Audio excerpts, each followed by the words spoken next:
자, 드디어 요셉은 몇 가지 테스트를 통해서 형들이 예전과는 다르게 성숙한 모습으로 변화되었음을 확인할 수 있었습니다.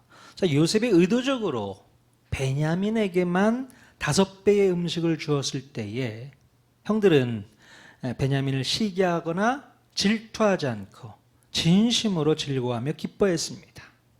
또한 베냐민에게 억울한 일이 생겼을 때에도 형들은 베냐민을 외면하지 않고 함께 아파하고 함께 고통을 느끼면서 베냐민을 돕는 것을 또 볼 수 있게 되었었죠.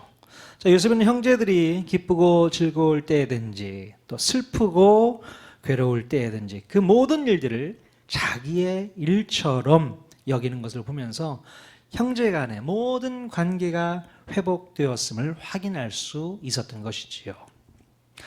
자, 그리고 마지막으로 형들에게 깨닫게 하려고 했던 것이 무엇이었습니까? 바로 요셉의 그 은잔을 통해서 자신들의 옛 과거의 죄를 깨닫게 했던 것이죠. 22년 전에 아버지 야곱에게는 마치 은잔과도 같은 어린 요셉을 빼앗은 것이 얼마나 큰 범죄였는지를 그들 스스로 깨닫게 했던 것입니다. 이 베냐민 자루에서 발견된 그 은잔이 바로 예전에 아버지 몰래 애굽에 팔아버린 요셉의 모습과 오버랩이 되면서 형들은 깨닫게 되었던 것입니다. 아버지에게는 그 요셉이 정말로 귀하고 소중한 존재였구나 깨닫게 되었죠. 그리고 그 일로 오늘 우리가 벌을 받게 되었구나라고 생각을 했을 것입니다. 자, 오늘 우리 옆에도 하나님께서 귀하게 쓰시는 은잔들이 앉아 있습니다. 옆에 있는 분들 모두가 하나님께서 소중히 여기시는 은잔들이세요. 예. 내가 보기에는 비록 별 볼 일 없어 보여도 정말 우리 하나님께는 너무나도 소중하고 가치 있는 존재라는 것을 우리가 깨달아야 됩니다. 예. 그러므로 그런 귀한 존재를 우리가 함부로 대해서는 안 되겠죠.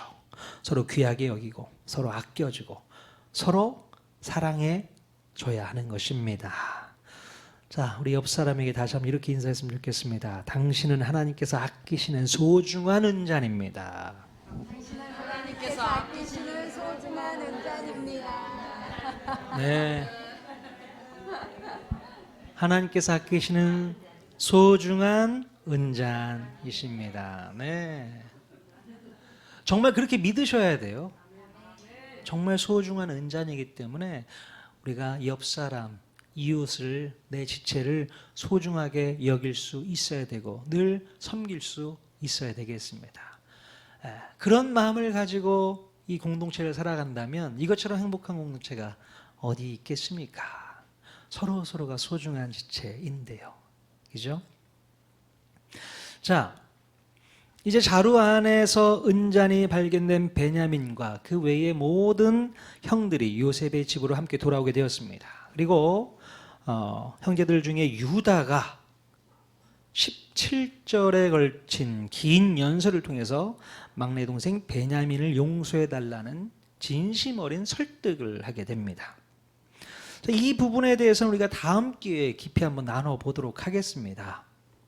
자, 넷째 형 유다의 이 간곡한 설명을 들은 요셉은 복받쳐 오르는 그 감정을 주체하지 못하게 됩니다. 요셉은 모든 시종들을 물러가게 하고 형들 앞에서 자신의 정체를 드러내게 되지요. 창세기 45장 3절 말씀 같이 읽겠습니다. 시작. 요셉이 그 형들에게 이르되 나는 요셉이라 내 아버지께서 아직 살아 계시니이까 형들이 그 앞에서 놀라서 대답하지 못하더라. 네, 형님들, 제가 바로 그 요셉입니다. 22년 전에 형님들이 저를 애굽에 파셨던 그 요셉이라고요.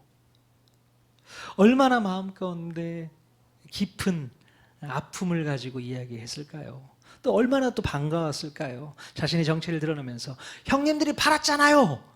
그런 내용이 아니고 요셉을 판 건 누가 알고 있어요 지금? 아버지도 몰라요. 형제들끼리만 알고 있는 사실인데 그것을 바로 총리가 알고 있다면 정말 그 총리가 요셉이구나 확인시켜주기 위한 이야기였겠죠. 형님들 제가 요셉입니다. 요셉. 잘 한번 보십시오. 자, 이 말 들은 형들의 반응은 어땠을까? 깜짝 놀랐겠죠. 죽은 줄 알았는데 아니 애굽의 총리가 되었다고 말도 안 되는 일이죠. 네. 자, 형들의 마음이 어떨지 짐작한 요셉은 형들을 안심시켜주는 말을 하게 되죠. 창세기 45장 5절 말씀 읽겠습니다. 시작. 당신들이 나를 이곳에 팔았다고 해서 근심하지 마소서. 한탄하지 마소서. 하나님이 생명을 구원하시려고 나를 당신들보다 먼저 보내셨나이다. 네, 요셉은요 아주 놀라운 고백을 하게 됩니다. 바로 내가 여기 애굽에 팔려온 것은 형들 때문이 아니고 하나님께서 우리 가족들의 생명을 구원하시기 위해서 자기를 먼저 이곳에 보내셨다는 놀라운 고백을 하게 됩니다. 자, 앞으로 5년 동안 흉년이 더 진행될 터인데 그 큰 흉년을 대비하도록 하기 위해서 하나님께서 자기를 먼저 보내주셔서 준비해 놓고 기다리게 하셨다는 간증을 하게 됩니다. 자, 그러니 동생을 팔았다는 죄책감은 떨쳐버리고 더 이상 걱정하지 말라는 것입니다. 자, 45장 8절 또 읽겠습니다. 시작. 그런즉 나를 이리로 보낸 이는 당신들이 아니요 하나님이시라. 하나님이 나를 바로에게 아버지로 삼으시고 그 온 집의 주로 삼으시며 애굽 온 땅의 통치자로 삼으셨나이다. 네. 정말로 요셉은 진심 어린 말로 형들을 위로하고 격려하고 있는 것입니다. 그냥 듣기 좋은 말로 형들의 마음을 위로하기 위해서 꺼낸 말이 아니었어요. 나를 이 애굽으로 보내신 특별한 이유가 있었기 때문에 형들이 나를 버렸던 것이고 내가 이렇게 팔려왔다는 겁니다. 물론 형들에게는 잘못이 없다는 얘기를 하는 게 아닙니다. 오히려 나는 이미 형들을 용서했고 하나님의 뜻을 받아들이기로 했다는 것이죠. 자, 만약에요. 여러분과 저 같았으면 이런 상황에서 어떻게 했을까요? 어떻게 했겠습니까? 형들에게 원망과 저주를 퍼부으면서 복수하려고 하지 않았을까요? 너희들이 나에게 한 대로 그대로 돌려주겠어. 내가 더한 것을 보여주겠어. 내가 더한 것을 보여주겠어. 그래야만 속이 시원하고 마음의 깊은 상처가 회복될 수 있지 않을까. 너희들도 한번 꼭 똑같이 한번 당해봐라. 너희들도 노예로 내가 팔아줘 버릴게. 그러지 않겠습니까? 왜 아닌 것처럼 이렇게 표정 짓고 있으면 저만 나쁜 사람 되는 거 아니에요? 복수하고 싶은 마음이 있지 않습니까? 복수하고 싶은 마음 없으세요? 죄성을 가진 모든 인간들이 다 그런 마음을 다 갖고 있는 것 같습니다. 보통 우리가 영화에서 자주 등장하는 주제가 뭔지 아시죠? 어떤 주제입니까? 자기에게 상처를 준 사람에게 복수극을 펼치는 내용이 아주 인기를 끌 때가 참 많이 있습니다. 자, 원수를 갚는 영화나 드라마를 보면 여러분 마음이 어떻습니까? 네? 충분히 공감이 되면서 내가 주인공이라도 된 듯이 통쾌한 복수를 펼치는 장면에서 희열을 느끼잖아요. 네. 원수를 사랑하라는 말씀을 잘 알고 있는 우리 그리스도인들도 이런 장면을 보게 되면서 또 환호하고 대리만족을 느끼고 있는 것 같습니다. 자, 그러나 여러분, 우리가 정말 이런 마음으로 영화나 드라마를 보는 것이 맞는 것일까요? 이게 맞는 겁니까? 특히 오늘 우리가 읽은 이 본문 말씀을 자세히 살피고 난 후에는 우리에게는 더 이상 이런 마음이 생겨서는 안 됩니다. 네. 원수에게 복수하는 스토리의 영화나 드라마는 비성경적일 수밖에 없습니다. 성경에서 말하고 있는 내용이 아니라는 거예요. 그냥 재미로 즐겨서는 안 되고 우리 마음 가운데 나쁜 영향을 끼친다는 사실을 꼭 기억해야 됩니다. 네. 하나님의 뜻을 거스르는 것은 우리가 멀리해야 하고 신랄하게 비판할 수 있어야 돼요. 그래서 이런 영화나 드라마를 혹시 접하게 되면 성경과 비추어서 이건 잘못된 거야 라고 생각하면서 보시던가 멀리해야 된다는 겁니다. 그냥 재밌다고, 야, 통쾌하다, 이런 마음으로 보시면 똑같은 거예요. 내가 그러지를 못할 뿐이지 저 사람이 대신 복수해주네 영화에서 안 되는 겁니다. 하나님의 마음이 아니에요. 하나님의 뜻은 그런 게 아니란 겁니다. 자, 그렇다면 과연 요셉은 남들도 흔히 할 수 있는 복수를 왜 하지 않았던 것일까요? 왜 안 했을까요? 충분히 통쾌하게 원수를 갚을 수 있는 상황이었는데 왜 그렇게 하지 않았을까요? 왜 그랬습니까? 바로 요셉은 가장 중요한 포인트를 발견해냈기 때문에 그렇습니다. 그것은 바로 하나님께서 이 모든 일에 배후에 계셨다는 사실을 깨달았기 때문에 그렇습니다. 자기는 지금까지 형들이 나를 팔아서 애굽에 온 줄로 알고 있었는데 이 모든 정황을 판단해 볼 때에 이것은 하나님이 나를 보내신 것이 확실하다고 생각이 되었던 거예요. 하나님이 보내신 거구나. 형들이 나를 팔아서 내가 여기에 온 게 아니고 하나님이 보내신 거구나라는 것을 깨닫게 된 것입니다. 자, 이 모든 것이 하나님께서 만들어내신 일이라고 믿고 나니까 마음 가운데 있었던 모든 아픔과 상처가 회복이 될 수 있었던 것이죠. 아마도 요셉은 자기 자신이 애굽의 총리가 되어서 14년 동안의 자연재난을 극복해내는 일을 돕게 되면서 하나님께서 나를 이곳에 보내셨다는 사실이 확실히 믿어졌던 것 같아요. 게다가 흉년을 겪게 된 이 가나안 땅의 가족들을 생각해 볼 때에 하나님께서 나를 이곳에 보내신 것이 확실하구나라고 깨달았을 것입니다. 만약 하나님께서 자기를 애굽에 먼저 보내지 않으셨다면, 또 자기를 애굽의 총리로 삼아주시지 않았다면 놀라운 구원의 역사는 없을 것이라는 생각에 더더욱 하나님의 인도하심을 확인할 수 있었던 것입니다. 여러분, 이렇게 요셉이 하나님의 인도하심을 확신하고 또 형들에 대한 미움과 상처받은 마음을 회복할 수 있었던 것은 바로 요셉이 하나님과 올바른 관계를 맺고 하나님과 동행하는 삶을 살았기 때문에 가능했던 것입니다. 즉, 형통한 삶을 꾸준하게 살아왔기 때문에 이 결정적인 순간에 가서 하나님에 대해서 오해하지 않고 원망하지 않을 수 있었던 것이죠. 여러분, 보통 대부분의 사람들은요, 자기가 상처받는 일이 생기게 되면 자기에게 상처를 준 사람과 더불어서 하나님을 원망하는 데까지 나아가게 됩니다. 하나님도 원망하게 돼요. 어떤 이유에서건 자기에게 상처를 준 사람은 결코 용서하지 않겠다고 다짐하게 되고, 게다가 이런 상황을 막아주지 못한 그 하나님에 대해서는 그분을 매몰차게 외면하는 것으로 소심한 복수를 하는 겁니다. 하나님께도 복수하는 거죠. 그래서 결국 하나님과의 관계도 끊어지고 더 큰 아픔과 상처와 병을 얻게 되는 것을 볼 수 있게 돼요. 자, 어쩌면 우리에게 가장 큰 상처가 하나님의 보호하심을 느끼지 못할 때가 아닌가 싶습니다. 왜 하나님께서는 나를 이렇게 내버려 두셨지? 왜 이렇게 내버려 두셨지?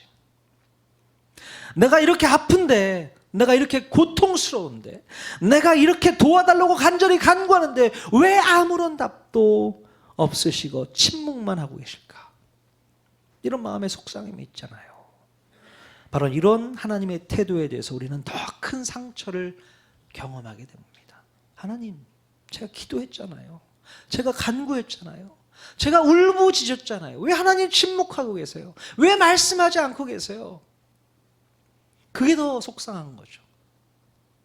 내가 지금까지 믿은 건 도대체 뭔가 싶기도 하고, 하나님에 대한 속상함이 더 있게 되는 겁니다.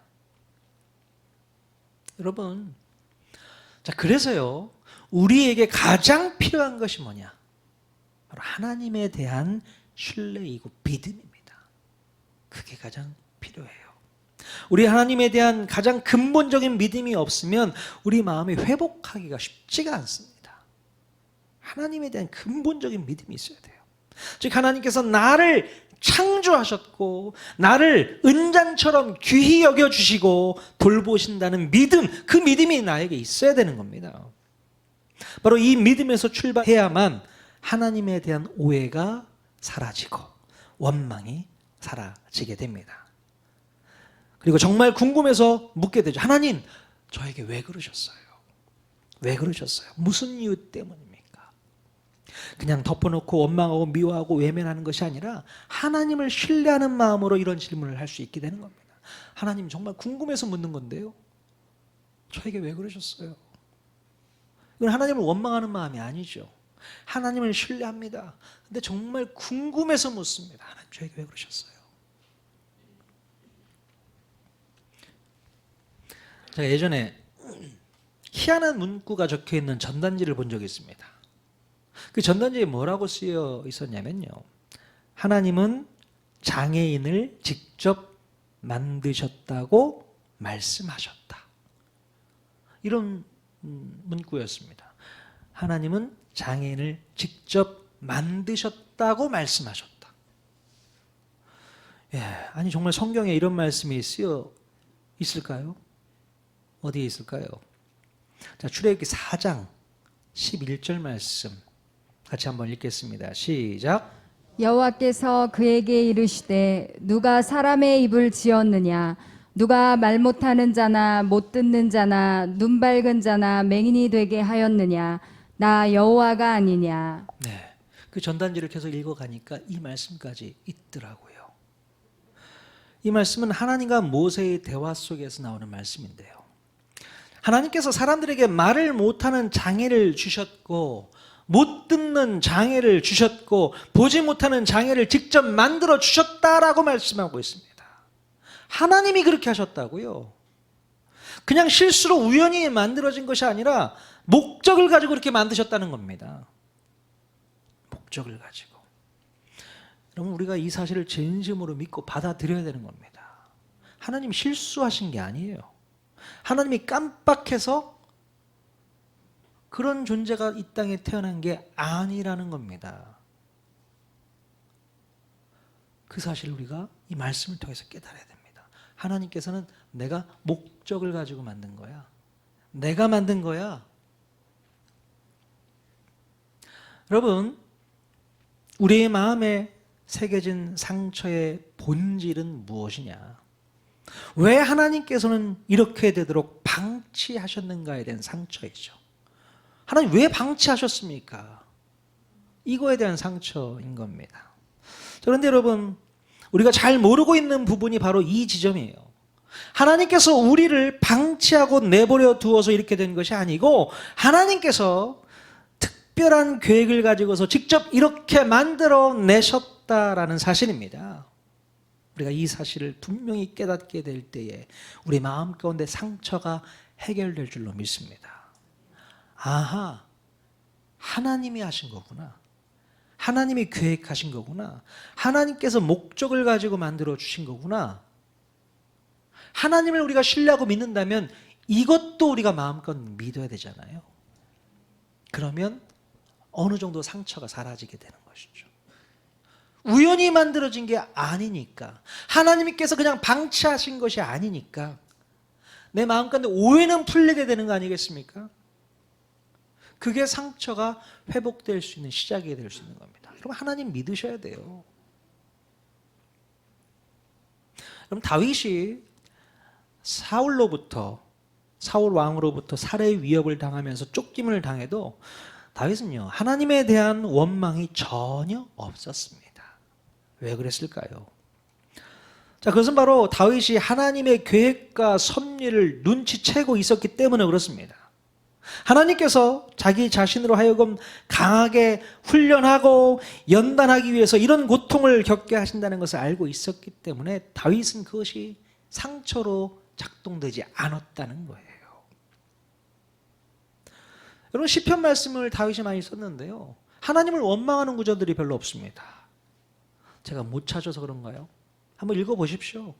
시편 말씀에 하나님을 찬양하고 하나님을 고백하는 장면이 나오는데 하나님을 원망하는 장면이 별로 없습니다. 왜 그렇다고요? 왜 그렇습니까? 하나님이 나를 그냥 방치하여 내버려 둬서 내가 이런 고통을 받고 있구나라고 생각하지 않았다는 겁니다. 다윗은 그 마음 가운데 하나님이 하시는 거구나. 하나님이 나를 만들어 나가시는구나. 이렇게 생각하니까 그게 그렇게 힘들지 않은 거죠. 상처로 다가오지 않는다는 겁니다. 자, 그러나 만약에 다윗이 하나님과 동행하는 삶을 살지 못하고 하나님의 계획과 섭리를 이해하지 못했다면 하나님에 대한 원망뿐만 아니라 사울 왕에 대한 복수도 서슴지 않았을 것입니다. 네. 사울을 죽일 수 있는 기회가 생겼을 때에 사울의 목을 단번에 잘랐을 거예요. 얼마나 그런 기회가 여러 번 있었어요. 그런데 다윗은 그런 복수를 하지 않았다는 겁니다. 자기를 죽이려고 달려오는 사울 왕에 대해서 충분히 이길 수 있는 힘이 있었잖아요. 그런데 그 힘을 쓰지 않았다는 겁니다. 복수하지 않았다는 거예요. 왜요? 큰 그림을 보고 있었기 때문에. 하나님께서 나에게 이렇게 이끄시는 놀라운 큰 그림을 다윗은 볼 수 있는 영적인 안목이 있었다는 것입니다. 그러면 하나님의 계획과 섭리와 의도를 이해하지 못하면 당연히 복수했겠죠. 그러나 다윗은 하나님과의 관계를 충분히 유지하고 있었기 때문에 복수하지도 않고 끝까지 하나님의 때를 기다리게 되는 것을 볼 수 있습니다. 우리에게 이런 마음이 있어야 돼요. 하나님과 끊임없이 좋은 관계를 맺어 나갈 때에 생길 수 있는 믿음이고 실력인 것입니다. 근데 하나님과의 관계가 멀어지면 하나님의 뜻이고 뭐고 생각도 안 나는 거죠. 하나님의 섭리고 뭐고 생각도 안 나는 겁니다. 하나님께서 큰 그림을 그리고 있다, 이따위 생각이 안 드는 거예요. 당장 눈앞에 보이는 것부터 처리하고 싶은 마음이 들잖아요. 내가 복수할 거야, 저거 죽여버릴 거야, 없애버릴 거야. 그런 마음이 왜 안 들겠습니까? 사람인데, 죄성을 가진 인간인데요. 그러나 다윗은 그렇게 하지 않았다. 하나님이 나를 이끌어 가고 계신다. 지금 이 순간도 나와 함께하고 계시다. 그 마음이 있으니 그런 마음이 들지 않았던 거죠. 상처도 안 생기고, 물론 아프죠, 고통스럽죠, 괴롭죠. 그러나 하나님에 대한 원망으로 나아가지 않습니다. 예. 자, 이렇게 요셉은요, 하나님의 계획하심에 따라 자기를 애굽 땅으로 보내셨음을 확신했습니다. 자, 그때부터 요셉의 마음 가운데는 형들에 대한 원망도 사라지게 되었고 모든 상처난 마음이 치유될 수 있었던 것입니다. 자, 그래서였는지는 몰라도 요셉은 애굽에서 결혼을 하잖아요. 결혼해서 낳은 아들 이름들을 기억하십니까? 큰아들의 이름이 뭐였습니까? 므낫세. 므낫세의 뜻이 뭔가요? 자, 므낫세라는 말의 뜻은 하나님이 나의 모든 고난을 잊게 하셨다. 내 고난을 잊게 하셨다는 이야기예요. 둘째 아들은 이름이 뭡니까? 에브라임이죠. 에브라임은 하나님이 나를 번성하게 하셨다. 두 아들의 이름을 지을 때 이미 요셉의 마음 가운데 있었던 상처가 회복된 상태였다는 겁니다. 나의 고난을 잊게 하셨어. 므낫세하게 하셨어. 그리고 에브라임으로 살게 하셨어. 그 고백이 아들 이름에 다 고스란히 담겨 있지 않습니까? 자, 이게 요셉이 치유받은 근거인 것입니다. 여러분, 오늘 우리들도요, 우리의 삶의 현장에 하나님이 나를 보내셨다는 것을 깨달아야 합니다. 하나님께서 나를 보내셨다는 사실을 깨닫는 것이 정말로 중요해요. 하나님이 나를 이곳에 보내셨구나. 하나님께서 분명히 어떤 목적을 가지고 나를 보내신 것이기 때문에 내가 지금 당하는 고통과 수고와 어려움은 상처가 될 수 없다라는 겁니다. 하나님이 보내셨음을 믿기 때문에 그것이 가능한 거예요. 제가 그 경험을 했습니다. 예전에 단기 선교를 이제 갔다 올 때가 있었어요. 인도네시아 여러 군데 갔다 왔었는데, 그때에 하나님을 알지 못하는 그 외국 사람들에게, 현지인들에게 복음을 증거하기 위해서 집집마다 찾아가면서 복음을 전한 적이 있었거든요. 근데 외국 사람을 이제 호의적으로 대하는 사람도 있는가 하면 기독교 복음을 전하는 것에 대해서 핍박을 하는 겁니다. 내쫓는 거예요. 여기서 이런 거 하면 안 된다고 하면서 무한을 주고 되게 힘들게 하는 거예요. 자, 그런 그들의 태도에 있어서 제가 또 우리 선교 팀원들이 상처를 받았을까요? 상처를 받았을까요? 그들이 우리를 욕하고 핍박하고 그렇게 하는데 상처를 안 받았을까요? 안 받더라고요. 왜 안 받았을까요? 그런 모욕을 충분히 받았음에도 불구하고 왜 마음 가운데 상처를 안 받았을까요? 그러려니 했기 때문에 그런 거 아니겠습니까? 어떤 마음의 준비를 하고 갔는데 그들이 충분히 우리에게 그럴 것이다 라고 생각하고 가니까 상처가 전혀 안 됩니다. 오히려 그들이 불쌍히 여겨지는 거죠. 그런 대접을 한국에서 받았다. 난리 나죠, 난리 나죠. 네가 나를 뭘로 보고 나를 핍박을 해, 조롱을 해.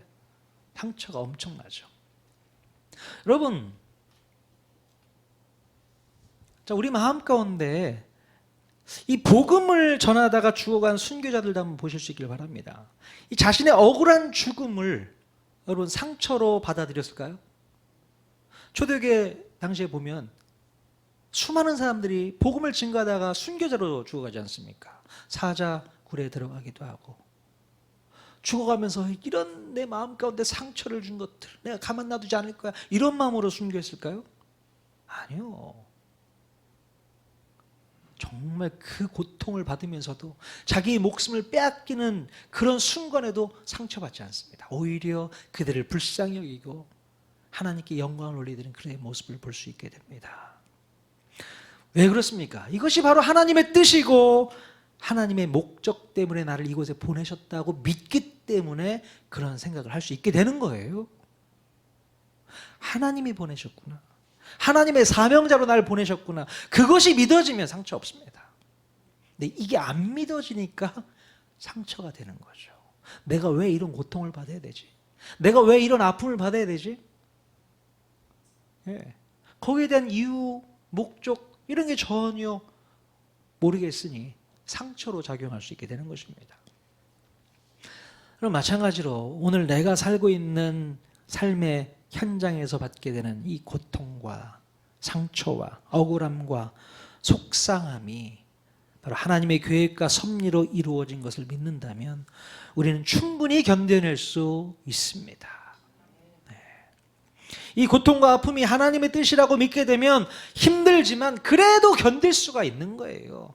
하나님이 하신 일이구나. 하나님이 나에게 이런 일을 만들어 주신 거구나. 그래, 참아내자, 이겨내자. 이런 마음이 든다는 거예요.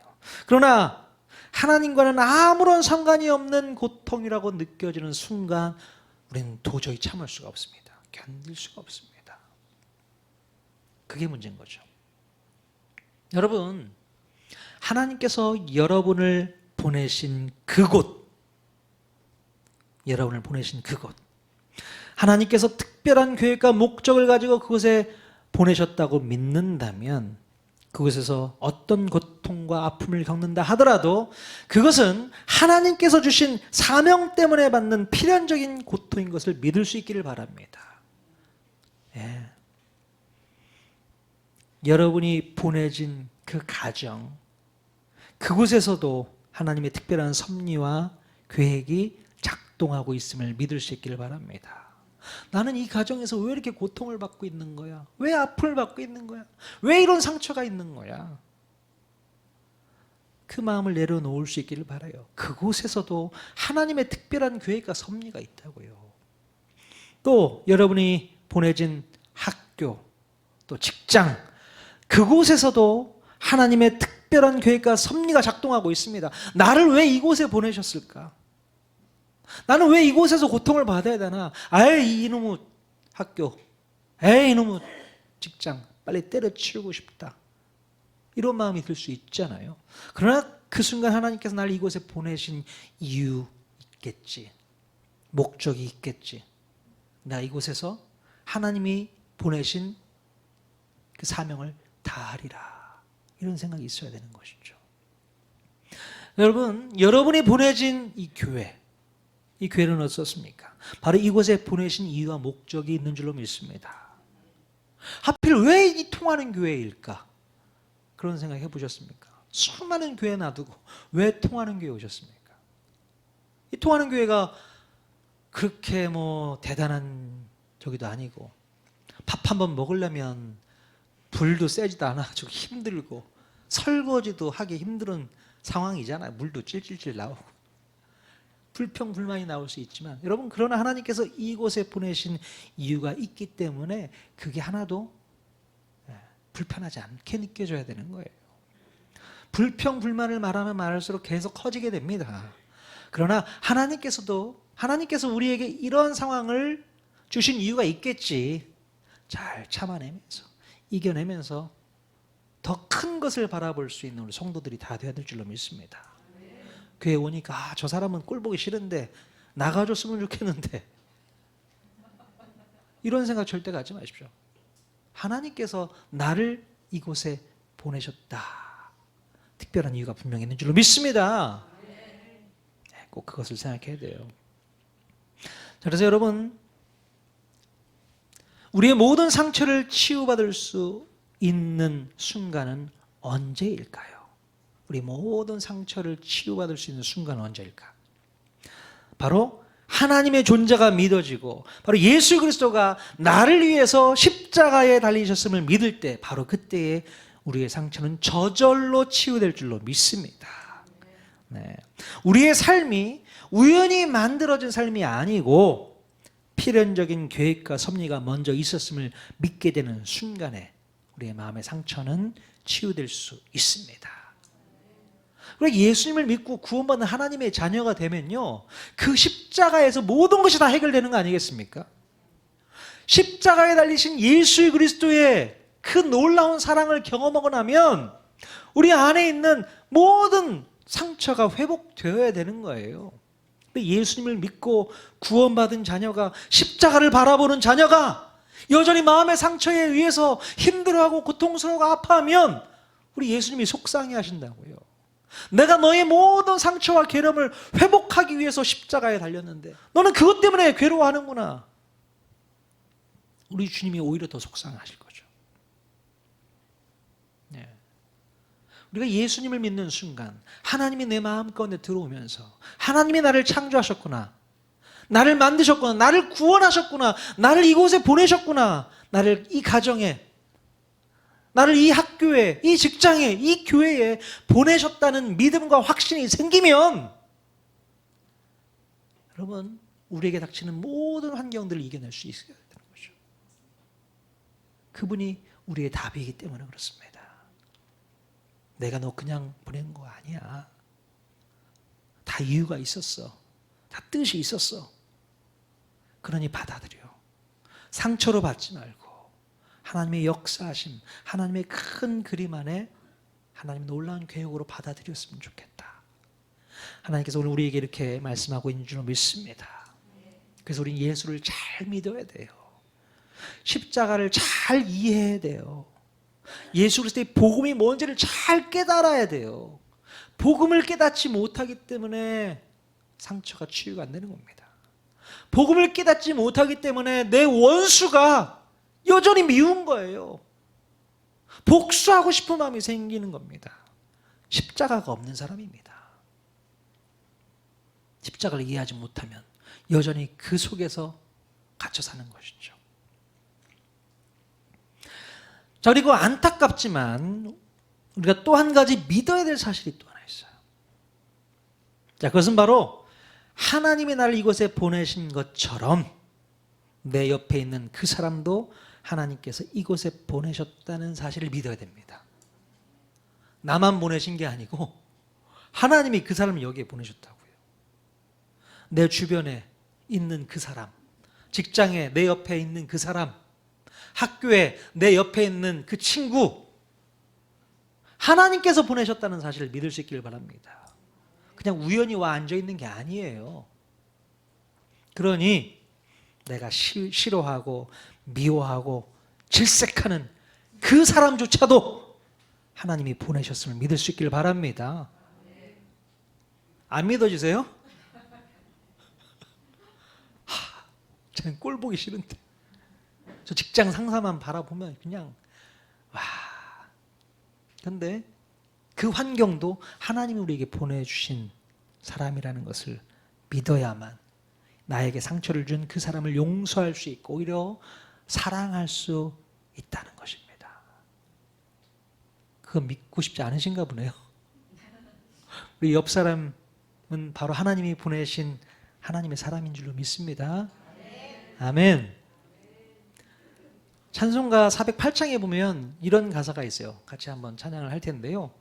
나 어느 곳에 있든지 늘 마음이 편하다. 주 예수 주신 평안함 늘 충만하도다. 나의 마음속에 늘 평안해. 나의 마음속에 늘 평안해. 나 어느 곳에 있든지 늘 마음이 편하답니다.